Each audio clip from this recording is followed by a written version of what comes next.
माधवन का परिवर्तन। मधु, मधु, क्या है बेटा, क्या चाहिए तुम्हें? मैं भारती, माधवन का दोस्त, उससे मिलने आया हूँ। क्या वो घर में है? अभी स्कूल से नहीं लौटा।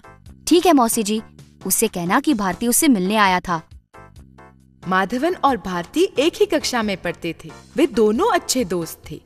माधवन बहुत बुद्धिमान था और सबकी मदद करता था। उसकी लिखाई स्वच्छ और सुंदर थी। उसके विचार हमेशा सोचने पर मजबूर करते थे, पर वो कभी कक्षा में नहीं बैठता था। एक साधारण छात्र होने के कारण नसीब से कभी उसे अच्छे मार्क मिलते तो कभी वो अनुत्तीर्ण हो जाता। फिर भी वो एक बुद्धिमान लड़का था। उसे कोई बुरी आदतें नहीं थी। उसका दोस्त भारती उसकी हमेशा मदद करता था, पर वो माधवन में कोई परिवर्तन लाने में असमर्थ रहा। माधवन, हम 10वीं कक्षा में पढ़ रहे हैं और ये बहुत महत्वपूर्ण वर्ष है। हमारी उच्च शिक्षा इसी परीक्षा पर निर्भर है। तुम तो सब जानते हो, फिर तुम और मेहनत क्यों नहीं करते? मैं तुम्हारी मदद करूँगा। माधवन हमेशा उसके कहने की उपेक्षा करता था, परंतु जब अंतिम परीक्षा नजदीक आई, सभी ने माधवन में एक परिवर्तन महसूस किया। वो अब कक्षा में बैठकर ध्यान से सुनने और घर जाकर पढ़ाई करने लगा था। अपना समय व्यर्थ करना उसने छोड़ दिया था। इस परिवर्तन से सभी खुश थे, पर एक घनिष्ठ मित्र होने के नाते माधवन, अचानक ये परिवर्तन कैसा? क्या बात है? माधवन कुछ पल के लिए शांत हुआ। अगर तुम मुझे बताना नहीं चाहते हो तो कोई बात नहीं, भूल जाओ। नहीं, नाराज मत हो भारती। तुम तो जानते हो कि मेरे पिता एक फैक्ट्री में काम करते हैं। मेरा इकलौता भाई सुबह अखबार बांटकर कॉलेज जाता है। उसके बाद शाम को वो कंपनी में आधा दिन काम करता है।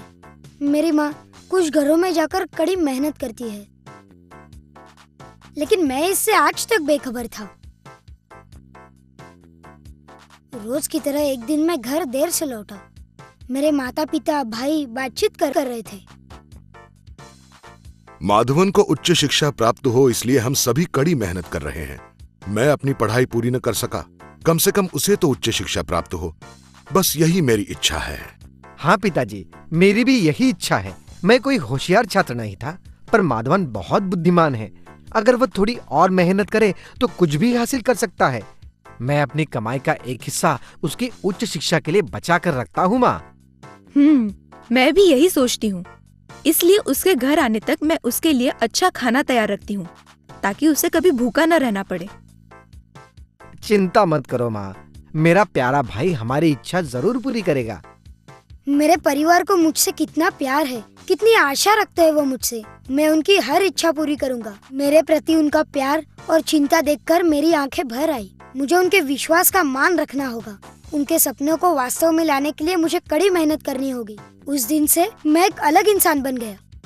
माधवन की भावपूर्ण बातें सुनकर भारती के समझ में एक बात तो आ गई। किसी भी तरह का सुझाव तब तक परिवर्तन नहीं ला सकता जब तक कि वो आदमी खुद अपने आप को परिवर्तित करने की इच्छा न करे और यत्न न करे। जब हमें स्वयं अपनी सच्ची पहचान होती है, तब अपने आप में परिवर्तन लाने के सिवाय हमारे आगे कोई और रास्ता होता ही नहीं।